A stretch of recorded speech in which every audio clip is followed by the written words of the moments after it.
Oh, are we supposed to talk? I guess we are.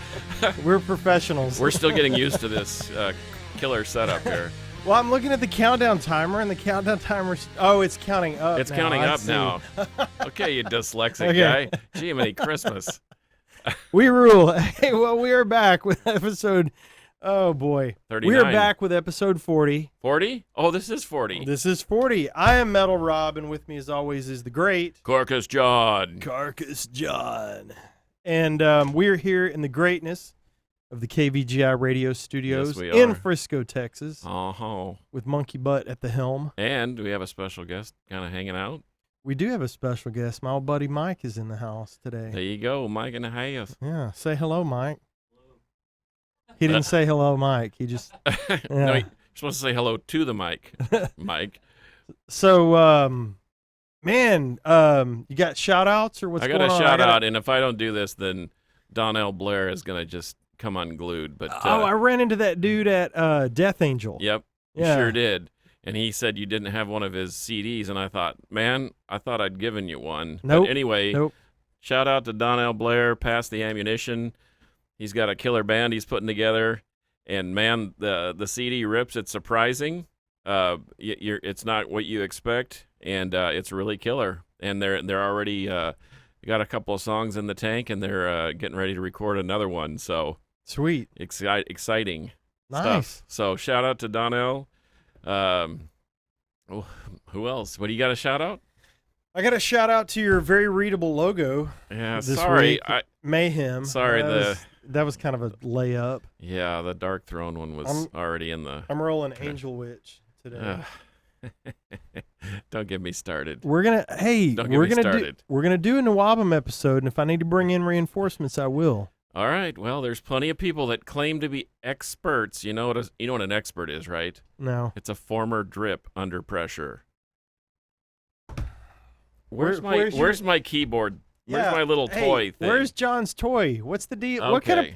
What kind of show is this? Boy, I'm lacking production today. Anyhow. Well, I want to talk about a couple of quick things before we get started. Let me go over to I have a news tab now. Uh-oh. I know, right? Newsflash. Newsflash. We were finding out in the last couple of days. I don't know a ton about it. I haven't watched the interview from Good Morning America, but Ozzy has some form of Parkinson's. That is correct. Apparently not the kind that's going to kill him, but it's going to cause him pain.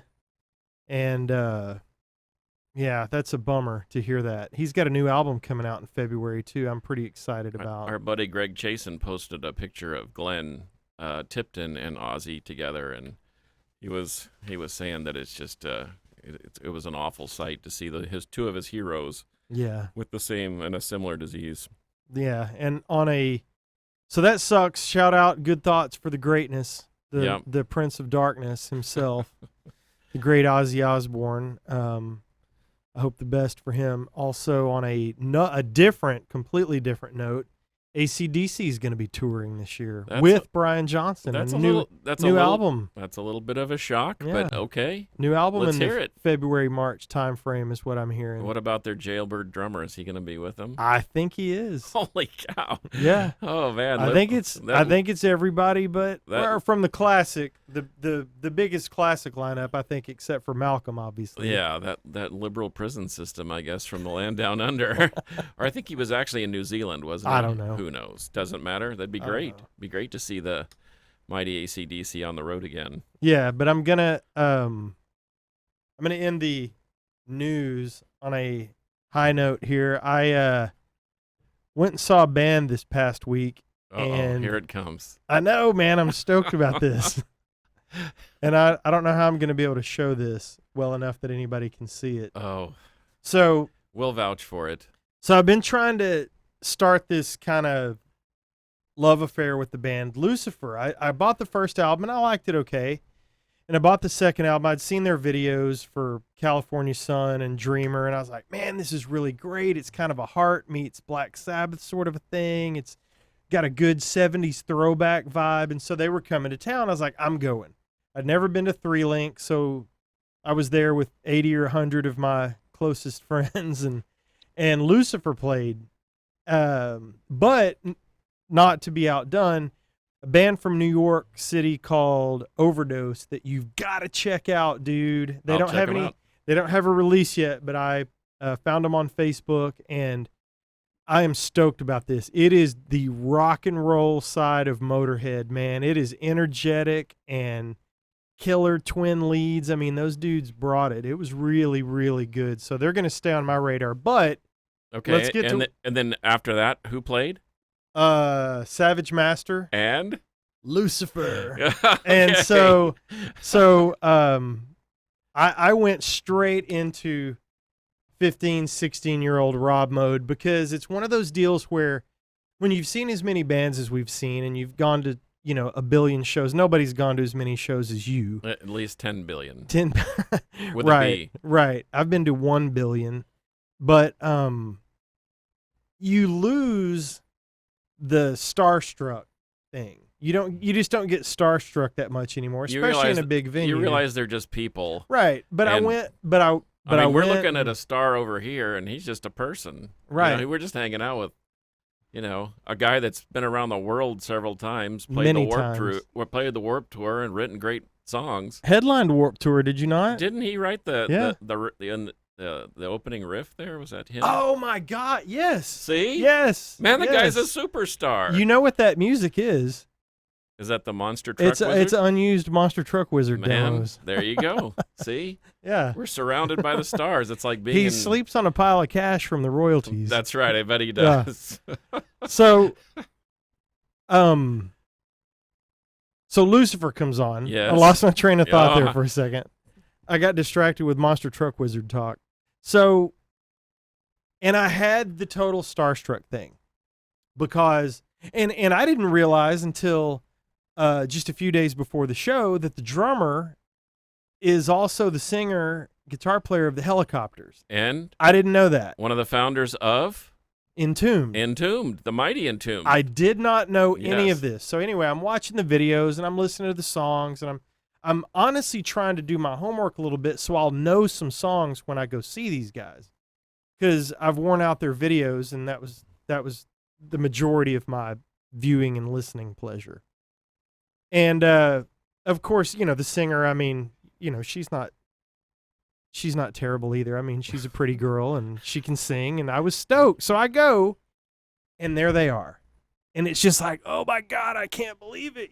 She's right there and he's right there. And then they've got these other dudes in the band and they were just killing it, man, just killing it. And so I had the total teenager at a show vibe going and I'm kind of freaking out and having trouble standing still, and she's got a fantastic stage presence and her voice was in top form. I was really blown away. So then I waited till after the show was over and I had to wait a good little while. And then, yay, you can't see that, but here, I'll hold it up to the Uh-oh, yeah. Oh, there. Oh, look at that. See that, kids? Oh, man. Oh, yay, isn't that sweet? Metal Rob. Oh, man, hang on. And then, Oh, yay, Helicopters, man. Nicky Anderson. Yeah. Great drummer. Good guy, too.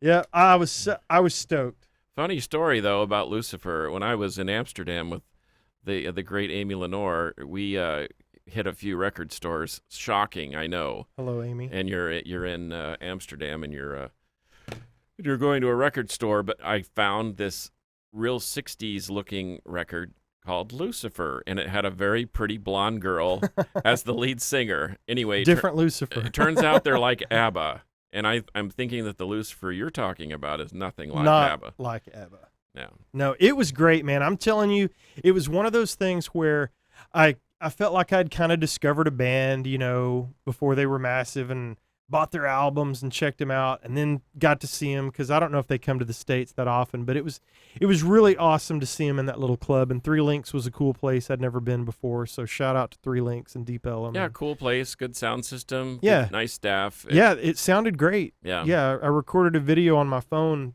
just to capture the the moment a little bit of their last couple songs, because they closed with Beer Drinkers and Hellraisers. Oh, wow. And then their hit song, or their song for the video, California Sun. Right. And it was awesome. So, man, if you haven't checked out Lucifer, definitely check them out. So in the course of the next few months, I will see Lucifer and Satan.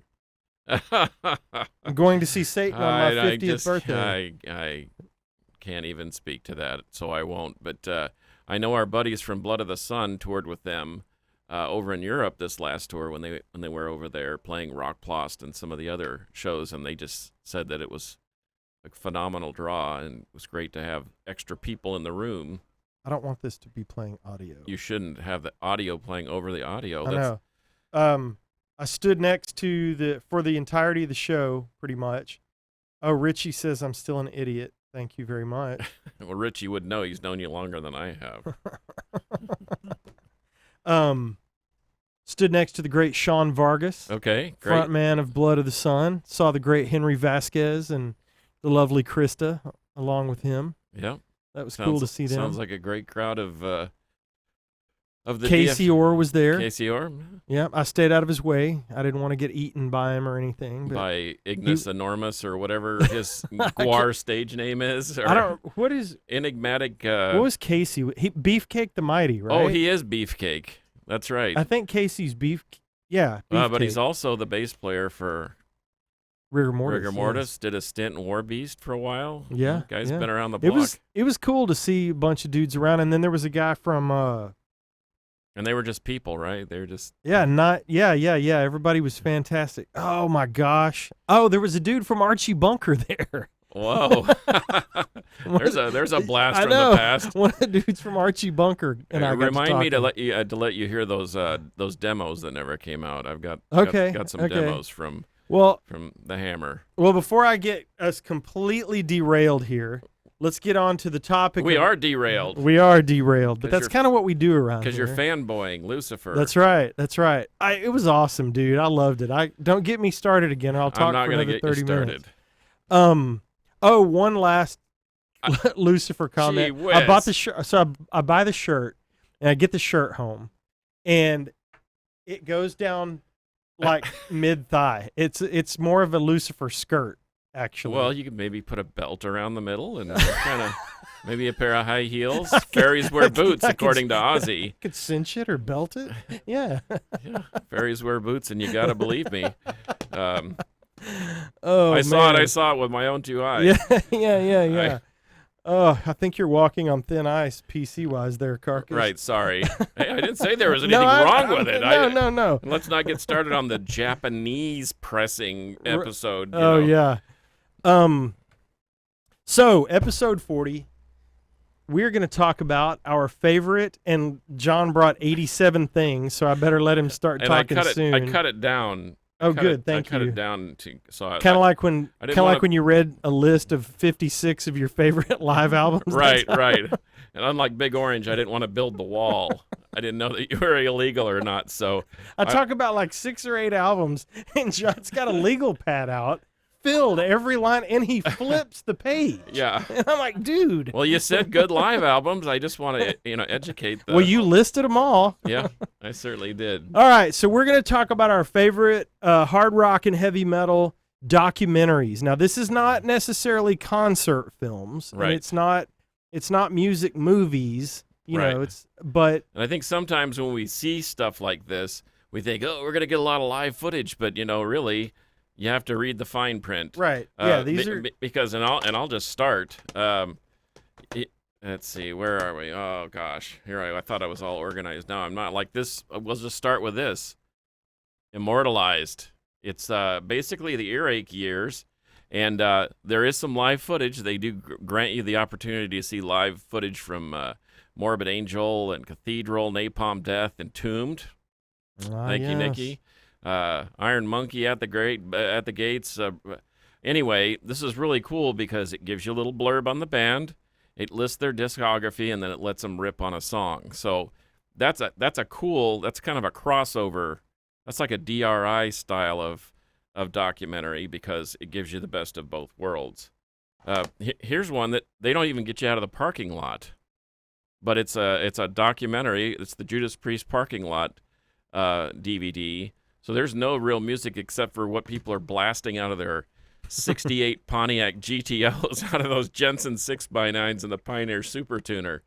And so this is a really cool video, and it just basically are people walking around with a camera talking about how they're going to go see Priest and how excited they are. And I don't see that type of enthusiasm, although at the Southside Ballroom with the Razor violence, that whole the Carcass and so forth, man, there were some excited people there to see. They had driven a long way to see them, so that's kind of cool. What do you got? What do you I've got? seen that. It's pretty funny. I Well, think just the it style. misrepresents us as a fan base to some extent. But my favorite part of the whole thing is when the guy's talking about, man, that Robert Halford, he's so bad. I bet he gets all the chicks. And I'm like, I don't think you've been reading the no. words to the songs, And Chief. you haven't been looking at his style and where he shops. No, I thought this was you right here in the zebra striped shirt. That's before that's when you still had hair, but Oh, Lord. that's you. That is not me. Except you have and there's a Dawkins patch over there on the other side, or a Tiger Tails. I couldn't remember. Shut up. Tiger Tails. Get out of here. Okay, so what do you got over there? Okay, well, you're going to know a little more about this than I will, but from a little bit of a local flavor, we have got Welcome to Your Funeral, the story of Rigor Mortis, Part 1, beginning to 1987. Now, the cool thing about this was I knew about Rigor Mortis, and I had heard some of their stuff. I wasn't what you would have called, I wasn't in the know. I don't want to say I wasn't a fan. It wasn't like that, but I just didn't know a ton about them because, like you said, I liked a lot of hair metal and, Rat and Motley Crue and shit like that. And, but what this did for me, I bought this over at Born Late in Fort Worth from the great Henry Vasquez. What this did was catch me up on all things Rigor Mortis up to their signing on Capitol, right? Yes. Yes. And so this was brilliant. Yeah, the thing is it's not, if there's just people talking and it doesn't sound like it would be very exciting, but the way it's made, Absolutely. it's like us. We're just hanging out, talking about this thing.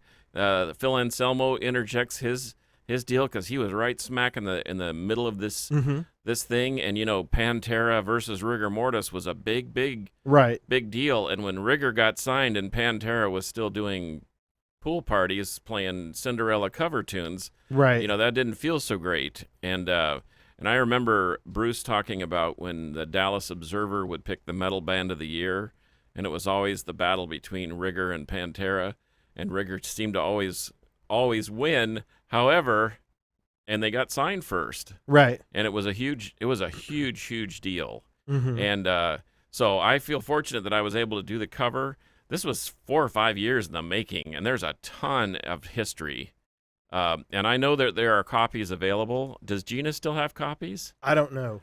But I bet Henry does, or Gina, or we can find copies. But if anybody wants a copy of a very, very well put together documentary on a killer band, right?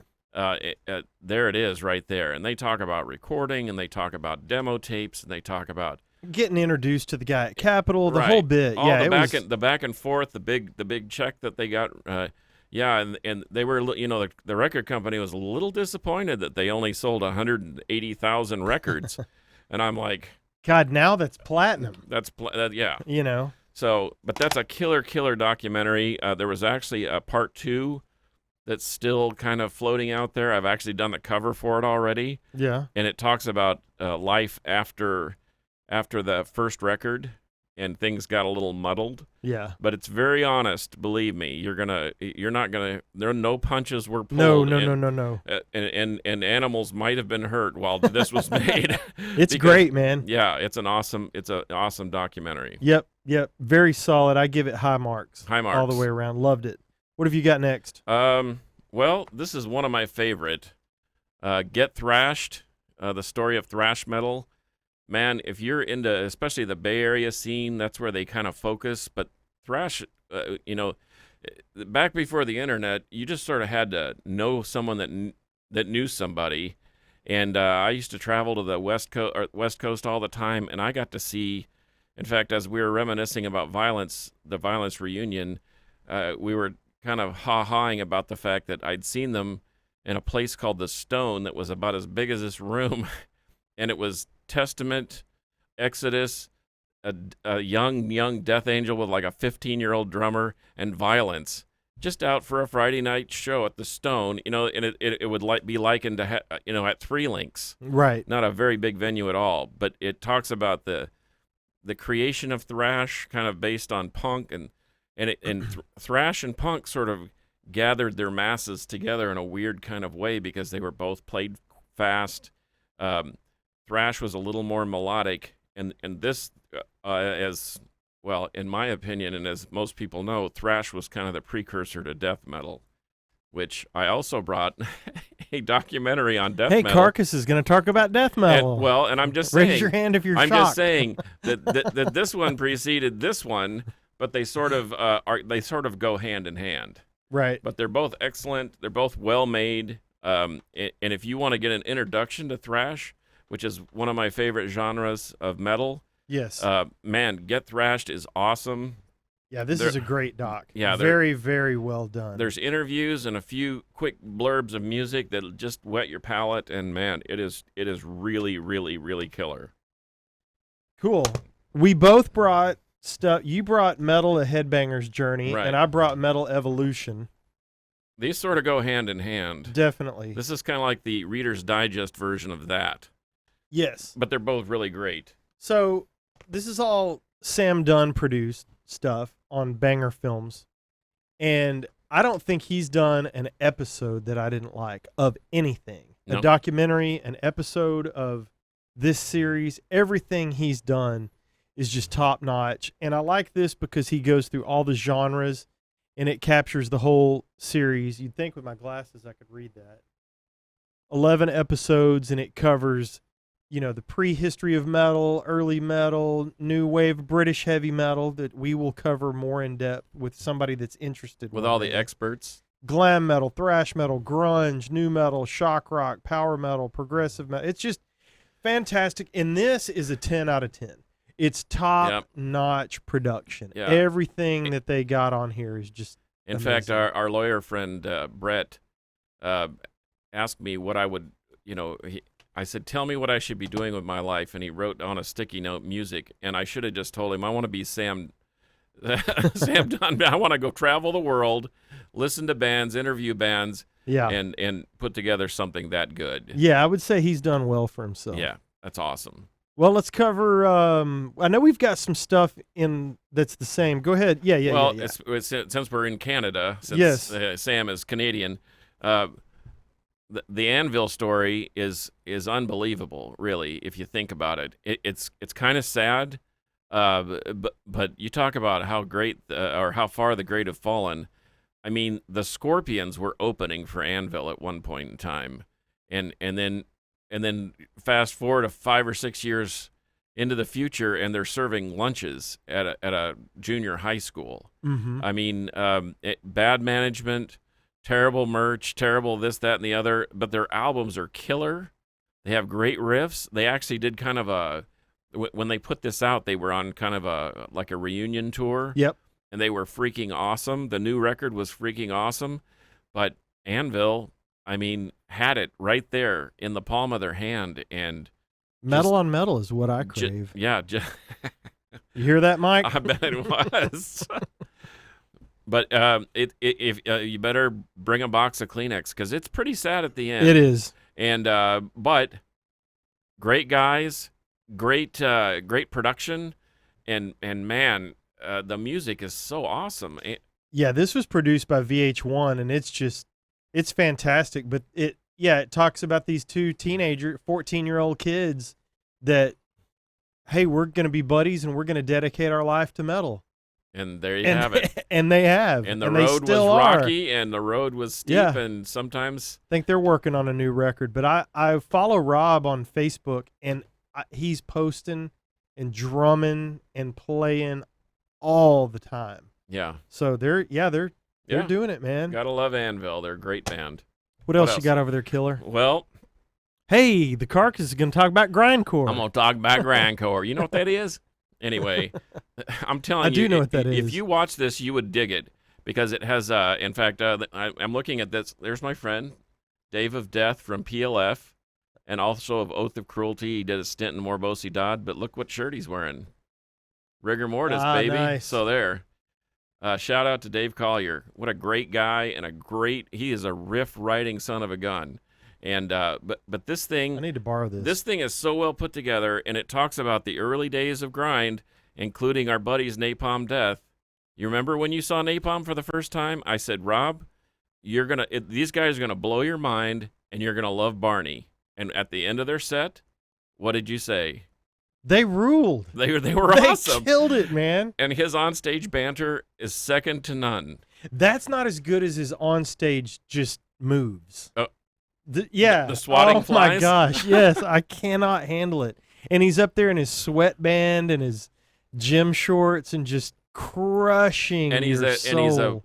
whale of a nice guy. He was actually at that Southside Power Trip ball, the Southside Ballroom thing. He was actually there wandering around. I guess he was hanging out with his buddy's Carcass. Huh. He and Bill Steer I definitely go need to way, borrow way, way this. back. I'm asking you on the air. Yes, Can I borrow this? yes, you can. Thank Just bring it back because they're sold out and hard to find. Okay, I'll bring it But back. it's got little moments with a ton of the early bands, including the Mighty Carcass and Repulsion and some others, and it's fantastic, man. Even if you're not a grindcore fan, see, that's how you know, I think, if it's a great documentary or not. If you're not really into the genre or really into the subject matter per se, but you enjoyed what you watched, Right. well, that's that right Well, there. and that's the thing. I mean, I watched a documentary last night on Clarence Clemens. I don't care anything about Bruce Springsteen Boy, neither do I, but saxophone playing, but it was a fantastic doc. So to your point, yes, absolutely, well, done. then you're gonna love that. A well done doc is a well done doc, and I like this. I like this enough to be interested, even if it wasn't a well done doc. I know Because you want to. I don't know a ton about grindcore, why I'm but so demented and listen to that stuff. Gee whiz, I know my mom and dad are probably asking this. what else you got over there? Well, as we've mentioned, we talked about our. Someone sent me one of those. What are the albums that had a great impact on you? Well, this was the first album I bought as a kid. Mm-hmm. I bought Black Sabbath Paranoid, and VH1 puts this out too. Classic album series. Yeah, and this is a very, very interesting take on the second Black Sabbath record. I love the first one, but this thing has some interesting moments about it, and once again, it's so well crafted, and they tease you with just enough of the music that you go grab the record and you put it on, which is exactly what I did. Now, I noticed you brought that one from the classic album series, but not the Def Leppard Hysteria. No, I left that one at home. Oh, okay. I left my I'm hairspray at home too, But you brought your grindcore. yes, I did. But not okay. Yeah, left Okay. the Def Leppard. Sorry. Tiger Tales doesn't have a documentary, do they? Never mind. Okay, well, as you know, that You didn't bring the Bang Tango documentary? No. Poser Mark stole it from me. Anyway, one of my favorite bands is Deep Purple. Mm-hmm. Well, this thing, you talk about going through the history of a band, and we know that they've had a multiplicity of lineups.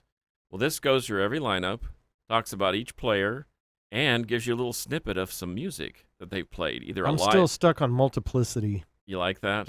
What was the other word that I used? You're probably still. You like juxtaposition. Oh, a lot. juxtaposition. I do like that one. Go ahead, please but carry on. anyway, You're doing great. But this goes through all the lineups, and it has a snippet of music from each of the lineups, and then it gives a little background on albums and so forth. And like they've got a live show from Leeds Polytechnic Student Project in '74. I mean, who has that?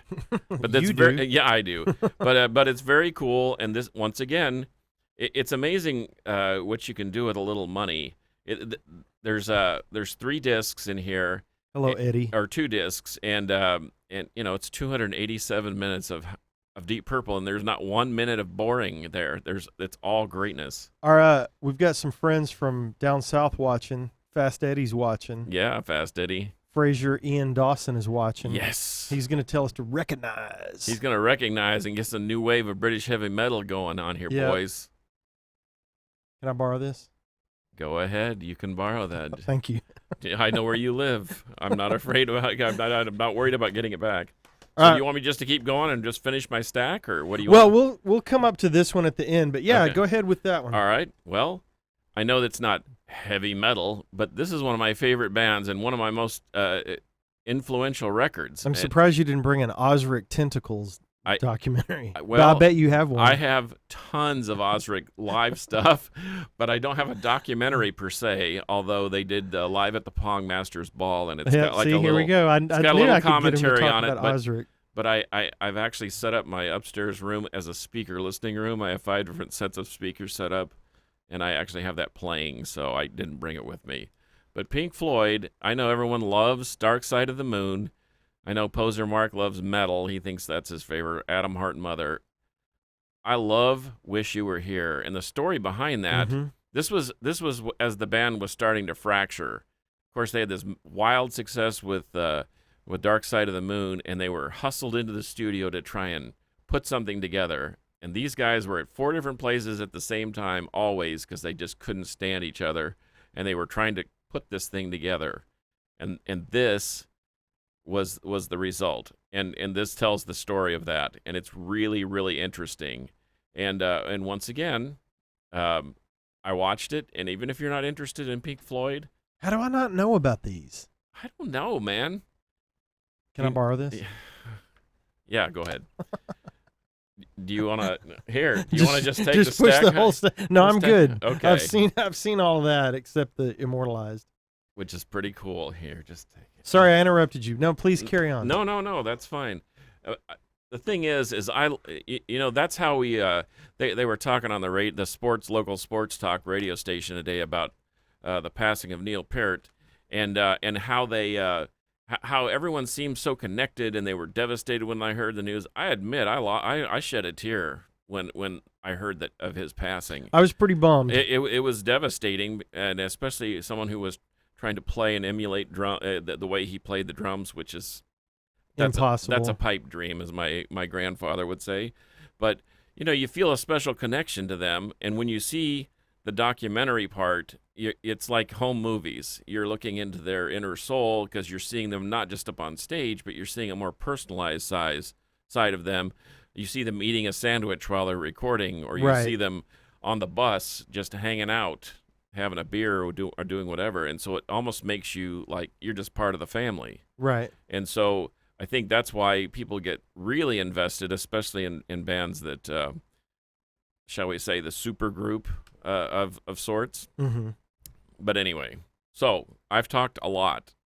Well, Time for you to talk. Well, I want to go through a couple of things here because we're going to have a couple of bands that I'm going to cover with a couple of different things, and then we'll get onto that one. in a minute. Metallica? Metallica.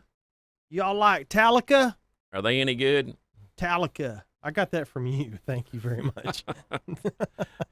So, Metallica has had a couple of great documentaries, in my opinion. Some kind of monster? This is which one is of creepy. This is one of them. I love Cliff 'Em All. I love everything about it because this takes me through the Metallica that I love the most, which is like albums 1 through 3 or 4. Freaking love it. Obviously lots of Cliff footage because it's kind of an homage to Cliff. And rest in peace, his dad passed away this week. and Absolutely, yeah. But I freaking love this because it's everything from videotape, video camera stuff to pro shot overseas stuff to, man, it's just really cool. Lots of good footage, and you get to hear Lars introduce himself and say that he plays drums and bongs. Yeah. So anyway, Don't get me started. This is really reminiscent with the weird VHS footage and the kind of the shaky camera thing. mhm. I almost brought a Beastie Boys DVD. I almost did. Now listen to me. Hey, who plays lead on? hey, who plays the lead on We Got the Right to Party or I whatever that know. is? Okay, if that's not metal, Wait a minute. we we got the right. we Or, got, everybody in here is laughing at you. I'm sorry. We got the I'm getting ahead of myself because you're ticking me off. party for your right to fight. Yeah. Anyway. Yeah. Who did the lead guitar on that? No, No. you're not getting out of this. No, okay. What did you say? Well, you know what I mean. Anyway, I've already forgotten what you that's said. not now. what I was going to talk about. I was going to talk about the different cameras stuff. The Beastie Boys did a show in New York, and they handed. Kerry King did the solo. Yes, he did. And if that's not metal enough for you, I'm sorry. You need to look in the mirror, buddy. My dad always said when something doesn't feel right in the world, man, start by looking in the mirror. He didn't say man, but anyway. Will you please go back and say what you said again? No, I'm not going to say it because I screwed up. I fully admit it. I admit my mistakes. Petition for your right to party. Petitioning for a right to party. Oh my gosh! Hey, I don't care. I don't care what I said. Kerry King did the lead. Anyway, he did. You're right. But the Beastie Boys did something really creative. They handed a camera to everybody that came to the show. 20,000 cameras or 15,000 cameras, and they were selfieing. They were talking about their songs, and then they would show the performance, and they had it all spliced and clipped together, and it was kind of cool. That's pretty cool. So that was what this spurned, because it's got a lot of that weird, rough, raw, shaky camera stuff and stills and so forth. But anyway, yeah, I dig it just because there's so much home movie element to it. It's really cool. But if there's anybody that's been living under a rock for the past 30 plus years that doesn't know anything about Metallica, you need this, and you need to watch Some Kind of Monster. Hey, wasn't the Black Album that was your first one, right? Metallica, yeah. Self-titled. That's what you do. That's right. Your first album is always self-titled. Oh, that's mine. Give me that. I don't want that. I've got that. With the snake on the front. Don't it have a snake on it or something? Got a snake on it. I got that tattooed on my bottom. It's the you said bottom. Bottom. All right, so we're gonna move on to something that I finished. I watched it over the last couple of nights, and I'm gonna put this up here with your book. Oh yeah, there. Your ginormous Book of Souls. Sorry, let me get on the mic and talk. I have not seen the R40 stuff. I've seen this. I've watched this several times. This documentary is probably the one I've watched the most times. I've probably seen it 6 or 8 times. 10 out of 10. This is a top-notch documentary, also done by Banger Films. And it goes up through Vapor Trails, I think. But holy cow, is this thing good. Talks about day one up through Vapor Trails, and it's fantastic. Have you seen I agree. it? It's killer. It's Rush. I love don't they have where they're doing a session in that little studio that's out in the middle of nowhere in the forest? Mm-hmm. Was that the Hemispheres thing or Farewell to I can't remember. Farewell to Kings? And I thought, man, that is so killer that they're just out in this solitude of Le Studio. Le I think Studio. is what it was called. But Talk anyway, about your R40 book. man, this was a special thing from Best Buy when they actually used to sell music. They don't anymore, by the way, kids. Sorry. Only online. And they sell a download. Anyway, this is a 6 Blu-ray set plus a DVD of the very first time they played at a high school gym somewhere in Canada. And it's got 2 hours of unreleased footage. It's got 40 years of Rush Live, and it's got songs from every album, and it's got a ton of unreleased and rare content, interviews, bus rides, tours, ha-has, jokes on tour. But it's got Rush and Rio, which we're all familiar with. Here's the live show at the high school gym. But it's got the R30 set. It's got Clockwork Angels. This thing is so killer. Packed. And guess how much it was? How much would you pay for something like this? But wait, there's more. There's the Black Sabbath with Paranoid. No, this was $90. I like Salesman John. This was $89, and I thought, okay, if I'm buying a Blu-ray and there's 6 of them, they're what, 12, 15, 20 bucks? So at $80 plus the book and the DVD. You get the Best Buy hype sticker. Don't forget that. And you notice that, yes, I'm one of those guys. I put the Best Buy hype sticker right on there because it's because you're a winner. doesn't that make it more valuable? But this thing has got it's got ticket stubs, it's got rare pictures of them as kids. They did an ad for a laundromat, and they've got that in here. It's just insane. And if you can find one of these, and I don't know if they're gettable, because my understanding is they did 2,000 of them, and basically they were gone. I almost bought a second one, but I didn't. I know they're harder to find, that's for sure. And you told me you just gave one away. I did. I gave one to the great Robin Taylor. Okay, well that's understandable, and I'll give you a hall pass on that. I know that we're still fresh on the heels of the passing of Neil, but it was really cool to revisit this and just see what great guys they were. And Gene Simmons talked about, they'd be backstage and talking about Kiss and all this debauchery was going on, and Rush is in their rooms reading books. Or having a sandwich, writing poetry, drinking wine, and eating cheese. Yeah, and it was just like they were just normal, nice guys that struck, and that was awesome. And I had forgotten that this talked quite a bit at the beginning about John Rutsey, because I've always been fascinated with John Rutsey, and he just died a few years ago.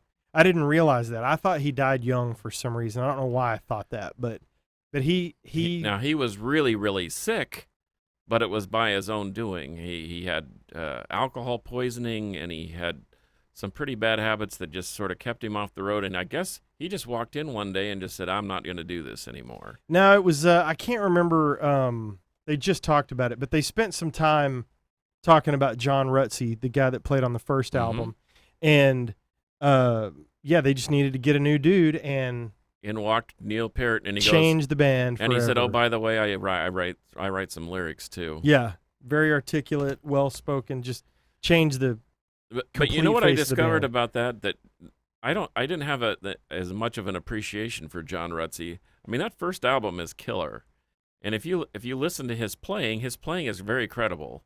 And I know we've had this discussion about who's better, and Paul Bostoff and against Dave Lombardo or whatever. I mean, I know Neil Peart made John Rutsey sound even better, because when they would play those songs live with Neil Peart, it sounded better. Well, you've got a rock and roll drummer versus the greatest drummer, the most intricate on the planet, yeah, that came along. I mean, they changed. The first album was Rush, but Neil changed them into being Rush. That that was a rock and roll band with their first album out. So would you? And then Neil came along, literally changed the face. So of the with band. the personality of going from straight up rock and roll, AOR rock, to what Rush became, could we liken that into what maybe Phil Anselmo did to Pantera? Oh my gosh, yeah. They went from, a Dawkins knockoff to a dock off, if you will. He said it. I didn't. What? Did you hear that? I'm seeing shoulders. Thank you. I'm seeing shoulders bounce. I'm seeing production people, and their shoulders are just bouncing. I think Mark's about to pull the plug on us. Yeah. He's like, how do I get away with this? Anyway. Well, I saved this for last intentionally. Okay.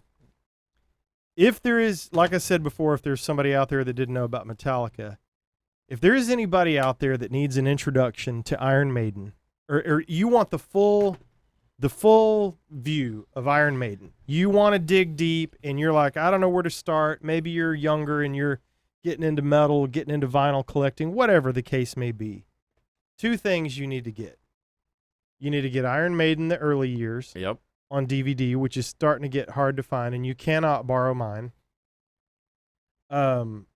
This takes you up through the mid 80s.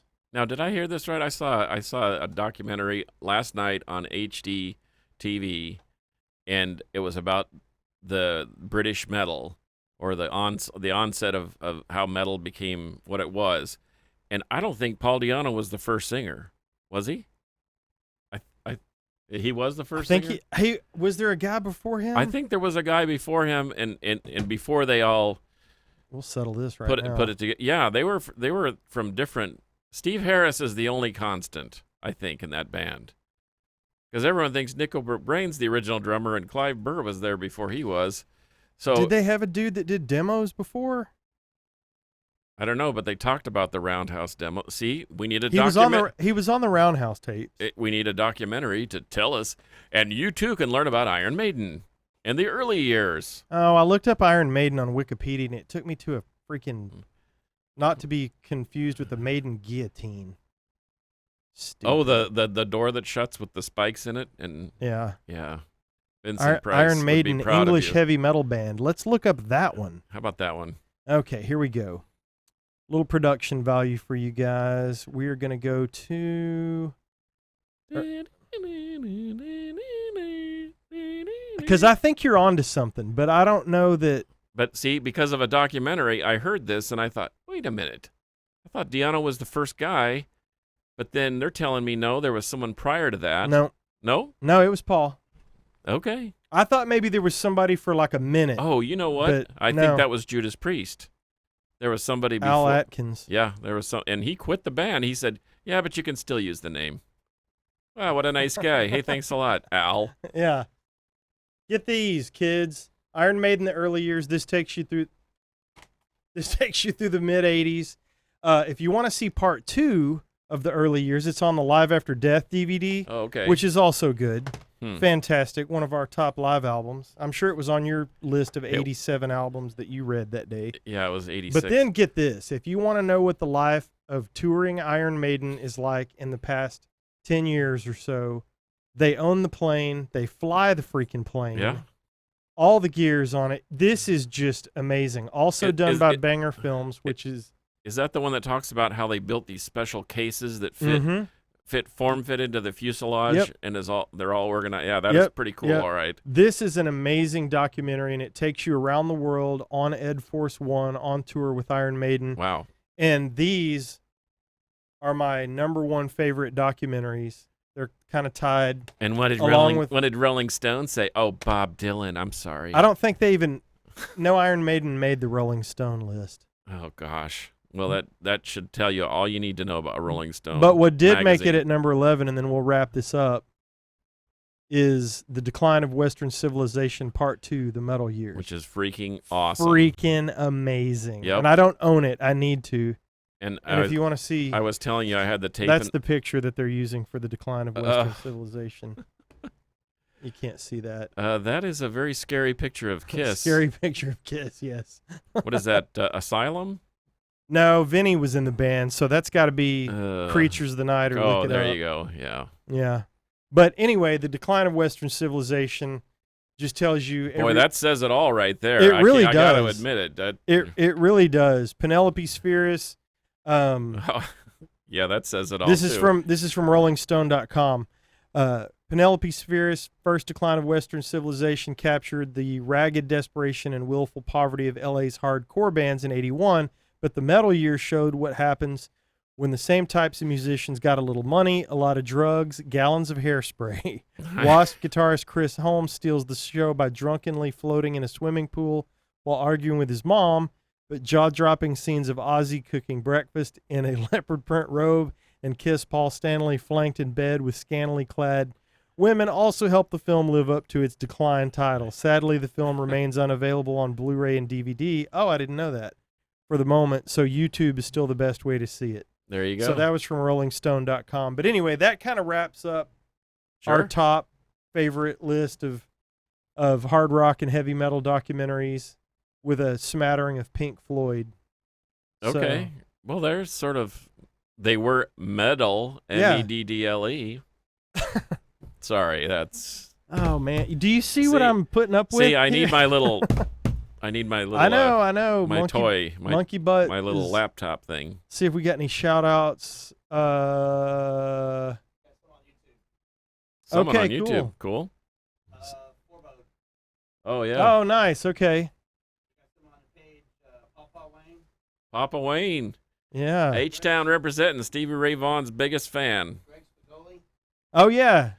from the local radio. Yeah. Spicoli's on Reckless Rock Radio on KNON. There you go. What's that? Oh. Oh, yay. Oh, come- What did she say?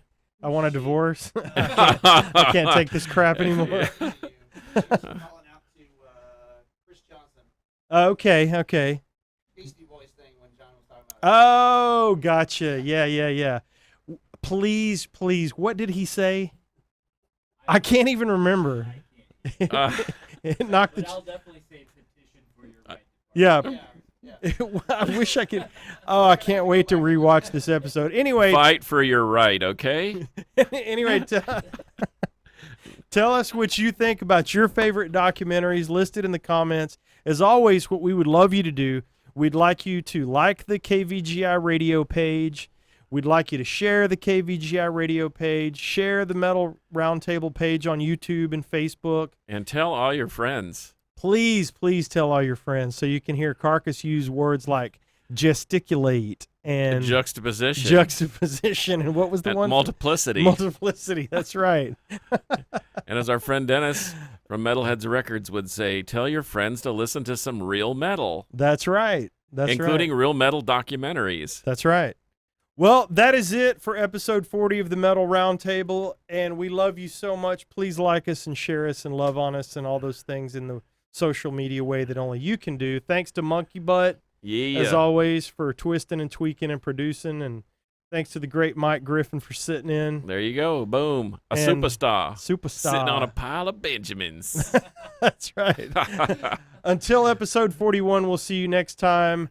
And metal will prevail.